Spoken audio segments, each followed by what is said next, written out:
पुष्पा पुष्पा पुष्पा पुष्पा पुष्पा पुष्पराज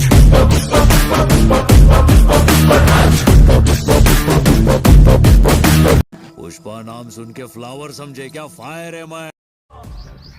पुष्पा जांदा पे लगदा है कट्टा विकदा है 2 लाख दे वैसे मुनाफा पुष्पा जांदा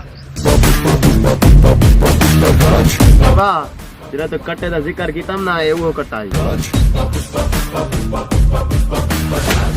कितने दा ए पूछ सही है वाल कितने दा है उहाँ दा महंगा है पुष्पा आया खड़े 4 लाख का ही।